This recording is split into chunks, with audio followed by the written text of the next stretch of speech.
Good afternoon and welcome to our session, our BEVA session on leading through uncertainty. My name is Rafael Amato. I'll be telling you a little bit more about myself. You will be shown a pre-recorded session in order for us to maintain a quality level of satisfaction. I will be live once the presentation is over to answer some of your questions. You can use chat or speak in your microphone to ask questions. And the portion of the video with your questions and answers will be deleted once the session is over. So without any further ado, let's launch ourselves into the session.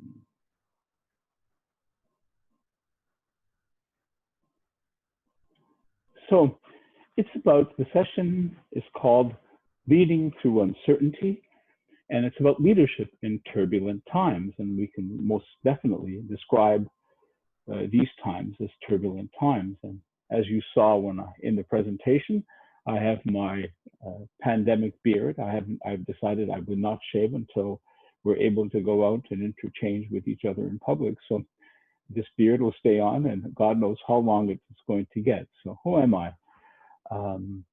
My name is Rafael Amato. I have a master's in human systems intervention. I'm a certified professional facilitator. I'm a coach in emotional intelligence, amongst a whole bunch of things. But more importantly, for this session, I've led a number of organizations through complete transformations from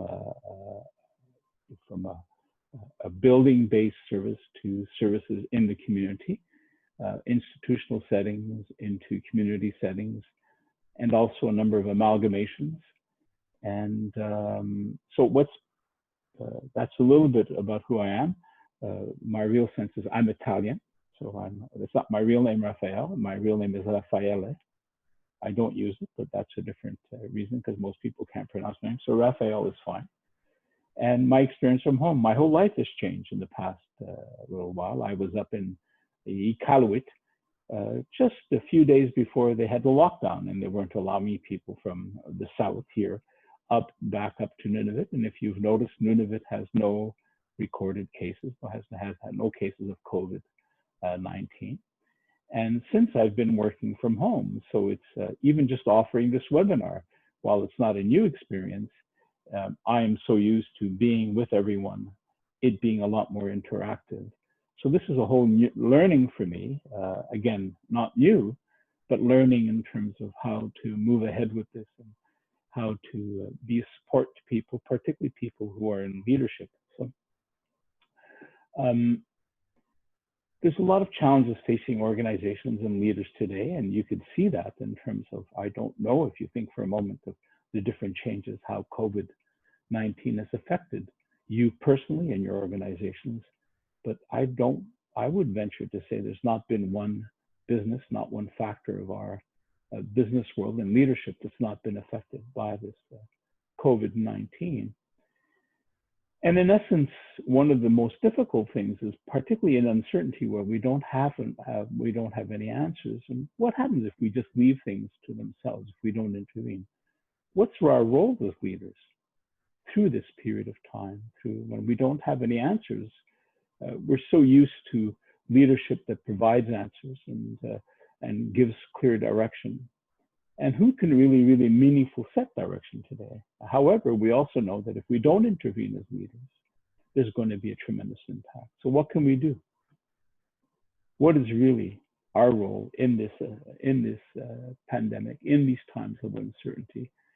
So these principles don't only apply through the pandemic, but also apply, and these are some of the learnings I've learned over the years in terms of what leadership is. And so a lot of this is intentional to challenge maybe some traditional ways we see leadership, because when we're living through uncertainty, all of a sudden we discover a whole new way of looking at leadership and what a leader should be doing.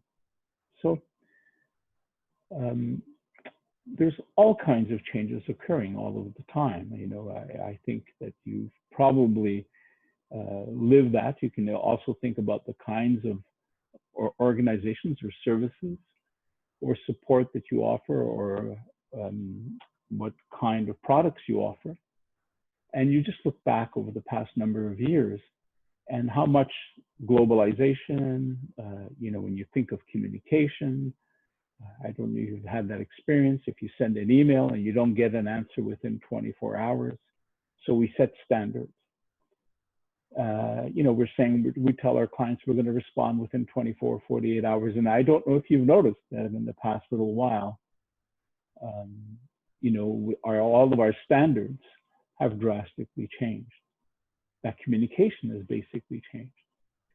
And so when you try to order anything online, we have one of those little phrases that says, due to COVID-19, we can't guarantee, the delivery or what our normal standard is, that we can't deliver at the same time. Just recently, I ordered something from Walmart online, and I thought it was going to come. And when it didn't come, I called them and I got an email. I got their answering machine telling me that they're overwhelmed with the number of requests to please email. And when I sent an email to them, the email said, due to the overwhelming request number of demands, please go to the website to go to the frequently asked questions and some of the questions. And my question wasn't answered to that. That's a little bit about leadership. I think very, very often what leaders tend to do is have a whole set of standard answers that they give to people. It's almost like a standard question and answer, frequently we ask questions. Here are the questions we're going to have. And sometimes people have questions that don't get answered in those pages. I don't know if you have that experience where you get frustrated saying, my question is not there. And so what does that say about our ability then to communicate? How should the communication be different in that way? So this is really challenging. And for leaders to be successful in this century, we have to lead through workplaces. We're basically organizational architects and designers who know how to put the various parts of their organizations together. And we're really much more facilitating people who make sure that various components work productively together. So this whole notion of collaboration, of thinking together, of working together, just becomes more and more paramount and more important. So when we lead in turbulent times, we don't know. Like I said, we don't have the answers. So, and this is a quote in terms of when we had September 11th happen, that there was no leader who could prepare people for that occasion. And that was the real test of leadership in terms of, the one who stands up and tells everybody basically what to do, or what's the other thing? What's the other thing that people really, really need when we're living through turbulent times? So there's, the wisdom, as it says here in the quote, this still came down from 4 basic truisms: to be calm, to tell the truth, to put people before business, and then get back to business as soon as possible. So why is it difficult? I think one of the things that we have to do through turbulent times is invite people to really make sense and to really think critically.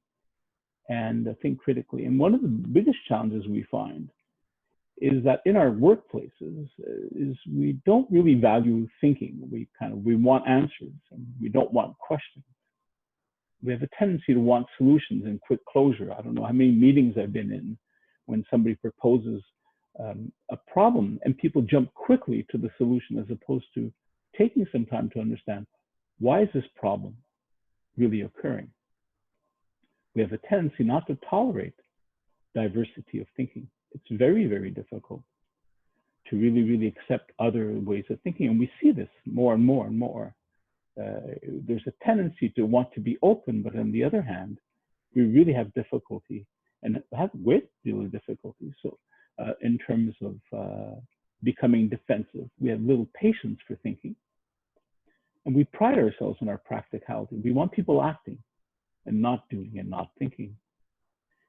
And I love this quote, is like sometimes when as what we're living right now, thinking outside the box didn't work, thinking inside the box didn't work.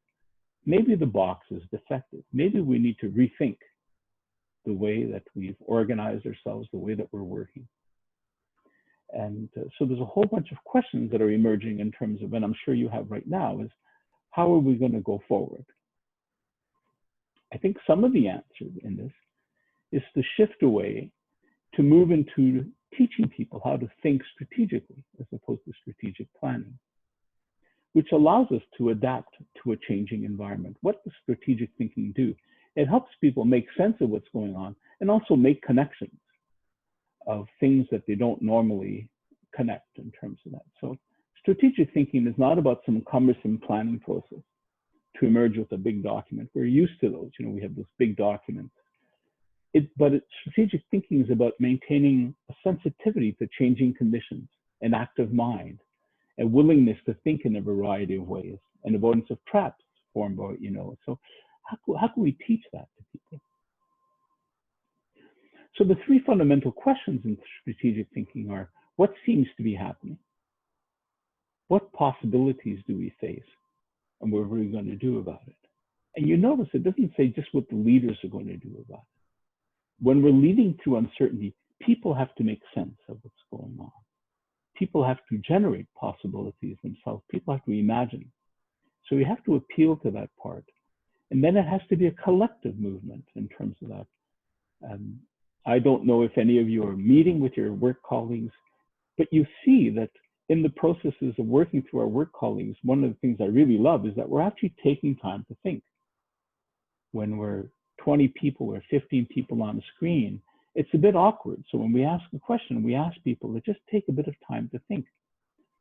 So some of the processes that we're using right now can easily be adapted afterwards in terms of write down some of your thoughts over the question. What seems to be happening? What possibilities do we face?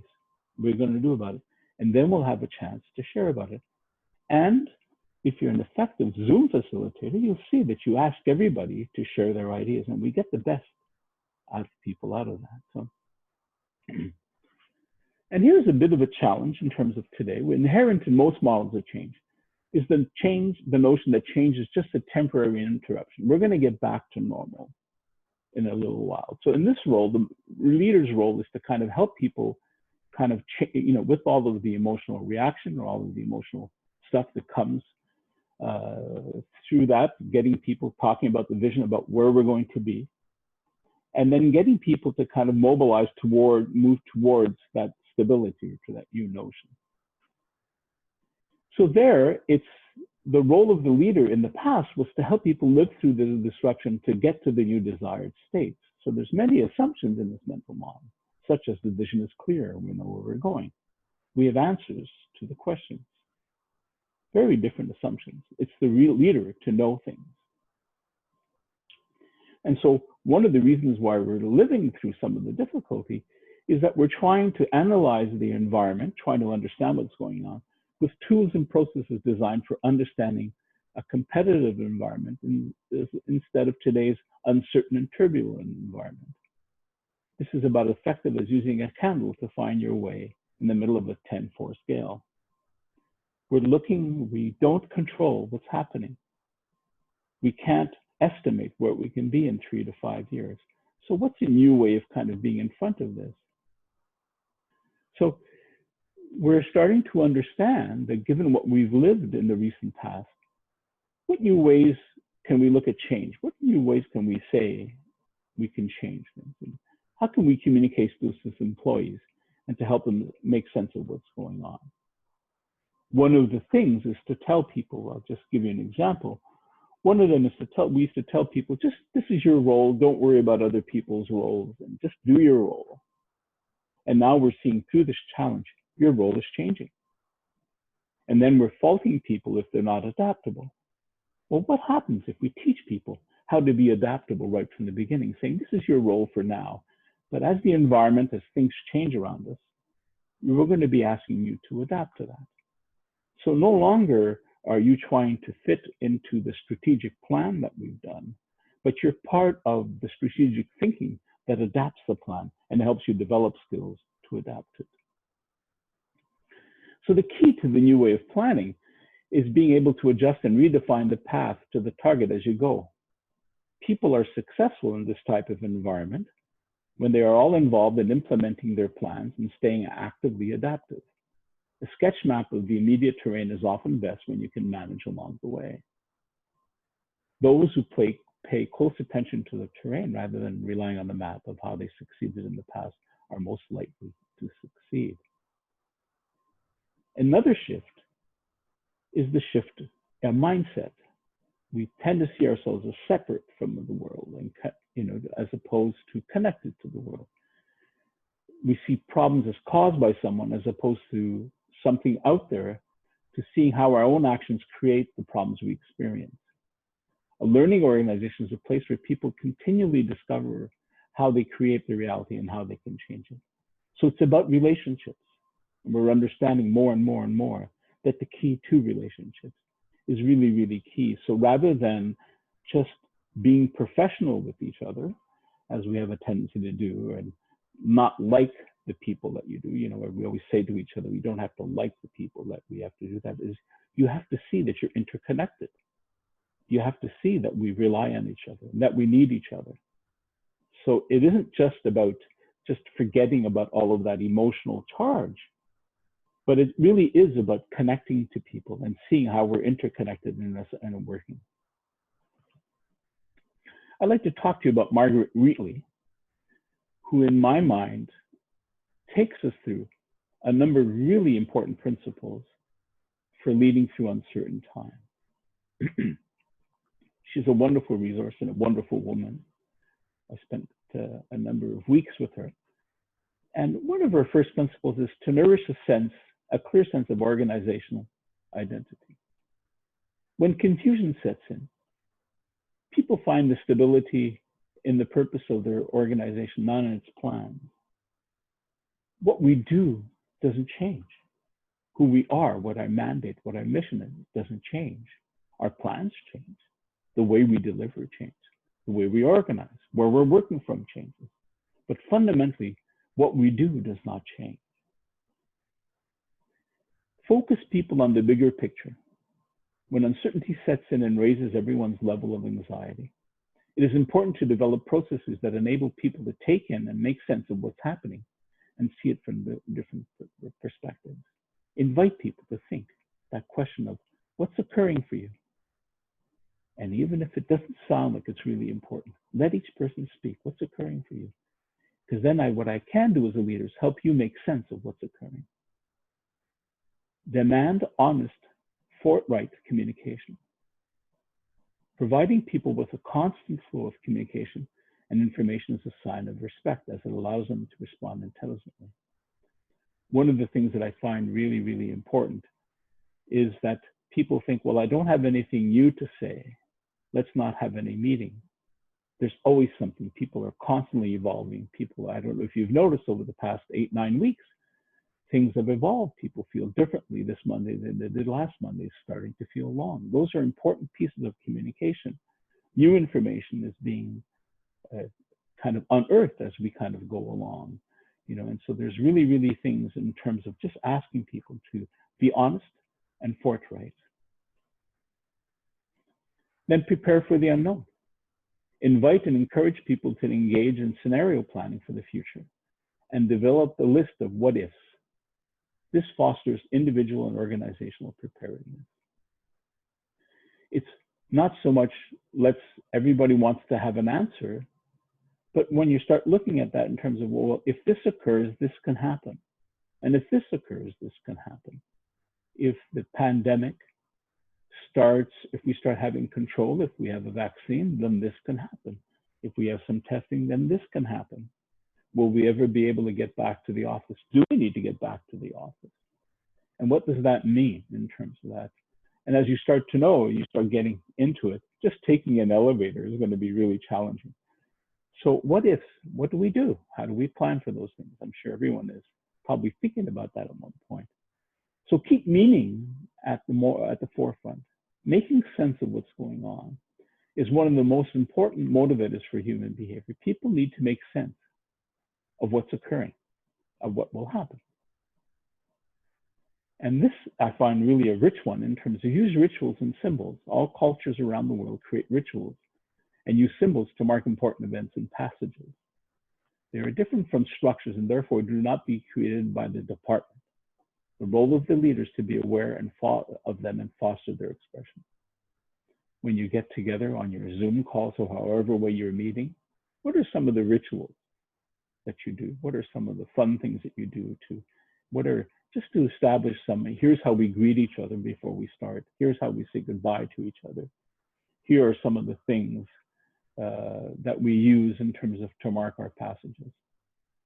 And then pay attention to individuals. Direct contact with individuals is the most effective way to communicate with them. There isn't one message for all. In most recently, and if you're interested in this, there's a wonderful concept called psychological safety, how different people hear messages really, really differently. So one message that can be consoling to somebody could be quite distressful to someone else. So really tailor the message to each individual. Different people struggle through different events and different ways of responding to uncertainty. So it's really important that we really pay attention to the individuals and find effective ways to communicate with them individually. Given with those principles, one of the most important things, and you've heard, I'm sure that you've heard of this whole concept of resilience. And then what does that mean in terms of resilience? Because we teach that to people, and it's something that people can learn. And it's something that people can learn in organizations. One of the most common ways we can do that is to kind of really get together to make sense of what occurred, what can we learn. Well, actually, when we do some, lessons learned, is a way of developing resilience with people. So people, and research indicates that people cope better with change and uncertainty when they develop resilience. So what is resilience? It's the ability to bounce back, to recover when hit with unexpected demands out of the blue, to take things in stride. Resilience, it's the process of adapting well in the face of adversity, trauma, tragedy, threats, and even significant sources of stress, such as family and relationship problems, serious health problems, or workplace and financial stressors. You can just imagine, just through the difficult situations that we're living with. I mean, I can think of all of my children, each of whom, one of my sons is a musician. All of his concerts have been canceled. So, and then even trying to rebook for the fall and the possibility of the fall. What does that mean when all places have already been booked? So what are we looking at, 2 years because something has been canceled and he's used to playing his music in front of large crowds, and there is no large crowds that's going to be gathering for the next renewable future. So what's his resilience? What is he learning through all of this? So he's learning to work in the studio. He's learning to pay attention to I don't think he spent as much time in the past while with his daughter as he has. So there's a number of different things in terms of that he's learning and that he's adapting. Because one of the most important things is really about self-care and being well in terms of that. So being resilient doesn't mean you won't experience difficulty and stress. It only means that in dealing with inordinate life demands, you'll cope better. That when an adverse situation cannot be resolved, you will be able to continue living with it more completely and with less pain. My heart goes out to all of the people, who are really sick at this point in terms of that, because I think one of the ways that we're going to be learning, and we will be learning, is as people are sick and are ill, what's helped them through the situation? What's helped them for those who have gotten better? What's helped them get better? So when you're resilient, it doesn't mean that it's a guarantee that you're not going to feel any pain or that you're not going to deal with any stress. But the sense that you have the capacity that you'll be able to move through this. For any of you who suffered any physical pain, you know that once you're some of us have chronic pain, but very, very often I lived through a very painful situation where I had some physical pain. And so now when I look back at that period of time, which lasted about 4 months, I look back and I kind of think, okay, I developed a sense of, I know what chronic pain, what pain could feel like. And so that I'm able to really, really appreciate and to be with people who are dealing with those. So, yeah, and how that has taught me in terms of how much I can cope with and what I'm able to cope with. So I just thought I'd suggest look with you in terms of some American Psychological Association suggestions for action in front of uncertainty, and it's creating resiliency. Some of these things are not going to be surprising to you and they're not going to be new to you, but making connections, social flexibility. Make sure you connect with people. We see that all the time right now. And just the importance of staying connected to people, of making sure that you're checking in with people, that your people are checking in with you, and really make sure that the people who are important to you know that you're there for them. And avoid seeing crisis as an insurmountable problem. It's pliable thinking. We are going to pull out of this. We're not sure how, but we will pull out of this, even if it means incredible changes. And so we don't know, but yet we do know. We do know that we're able to survive. I'm here presenting to you. So this is another way of this, some of the change. So is this something that I'm going to have to get used to permanently? I don't know. But if this is the case, I have the capacity to do that. Accept that change is part of living. It's a way of looking at it. You know, this has just accelerated a number of changes. If you take a step back, we've had much less pollution in the world. Our gas prices are so low, but nobody's using their cars. So these are changes that we never thought would occur, but they're occurring. And who would have ever thought that this is a primary way of connecting to people, being on the internet? Move towards your goals. So that being clarity in terms of what it is that you want. And then really take decisive action. And what that means is it's easy to become paralyzed. So even in small little things that you do every day, take a decision. You know, really set yourself up to say, and then plan and schedule your time and make sure that you take those small little decisions. Look for opportunities for self-discovery. Learn about yourself. Take some time to be with yourself. Take some time to really go in terms of asking yourself some of those fundamental questions. What's happening for you? What sense are you making of it? And how would you like to move forward? Here, it's nurture a positive sense of yourself. What that means is you're okay.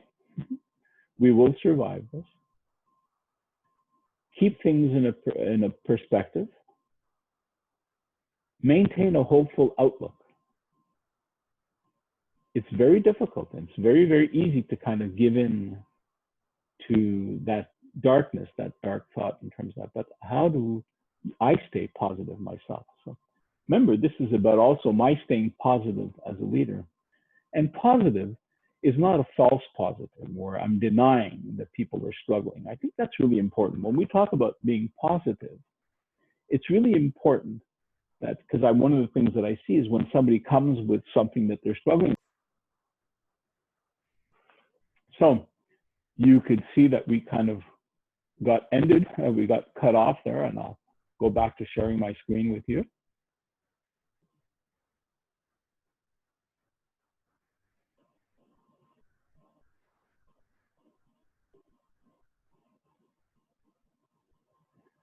So we were talking about taking care of yourself, and additional ways of, say,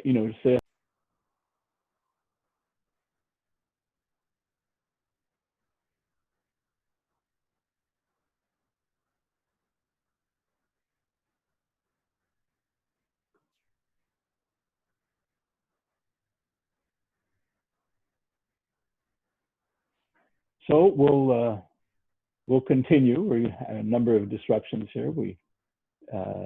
So do you meditate? Do you take care of yourself? And do any of you have spiritual practices? Do you take time to meditate? Do you take time to think and to kind of review, kind of like make sense of what's going on spiritually?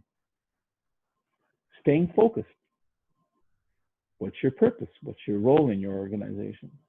If you're a leader, what's your role? What is it that you should be doing in terms of our leader? What's your mission?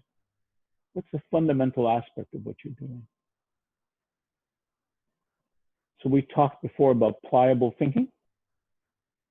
And am I able to kind of let go some of the ways I think? How can I encourage myself to have more creative thinking and to allow other people to influence what I'm thinking?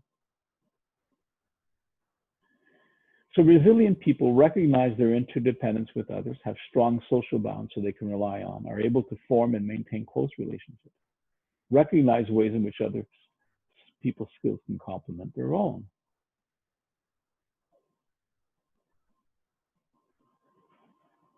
So this is just a way for you to kind of look at generating social support. And I want to move to the role of leadership. So I think organization enables one to find order in chaos and structure and ambiguity, and to move beyond thought towards action.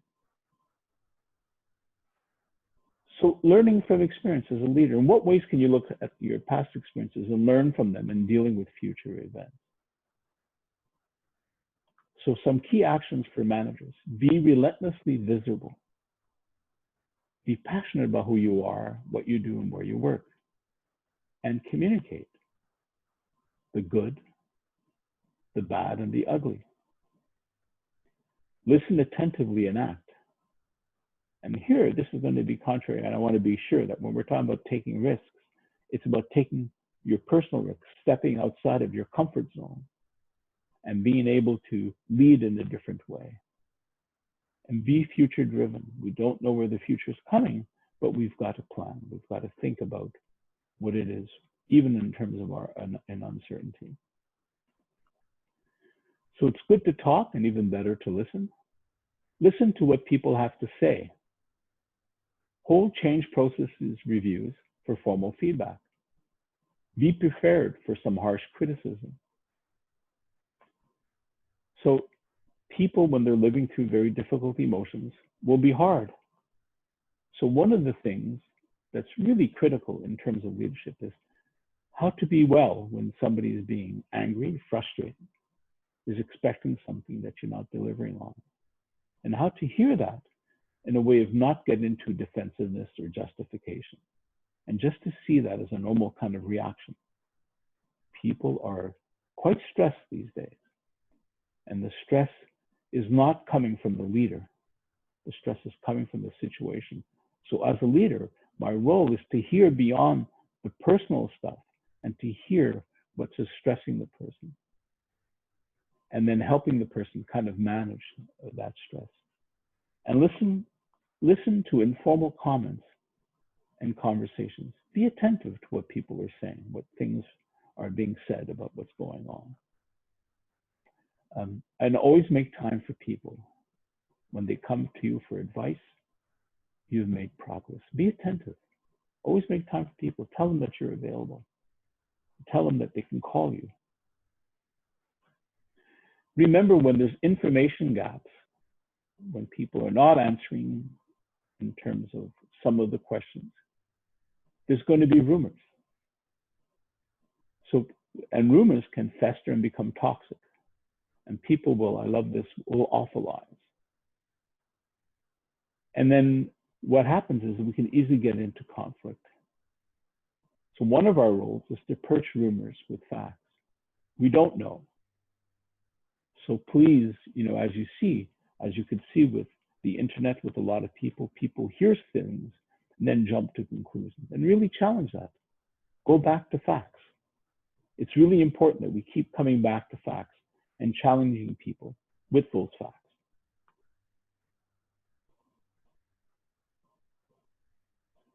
And here's the danger that I was talking about, is we don't have time. The vision is not clear. I have nothing new to say. That's one of the most important things. We don't have time. The vision is not clear. I have nothing new to say. Why should we have a meeting? However, turbulent times requires even more communication. The key is dialogue. This is a time to actually over-communicate, to be attentive to people, to be present to people, and to be giving them the information that you have. That's why it's really important not only to give information, but to hear what they're actually living, to allow people to tell you what it is that they're struggling with, what are some of their questions, and to equip yourself with some of the facts, and to equip yourself with knowing what's unknown, and to be comfortable with that, and then giving a sense to people that we will resolve this together. We will be moving through this together, and we will be open together, and we will discover this together. Thank you. This ends the portion of our session, and now we're going to be going to some of your questions and answering.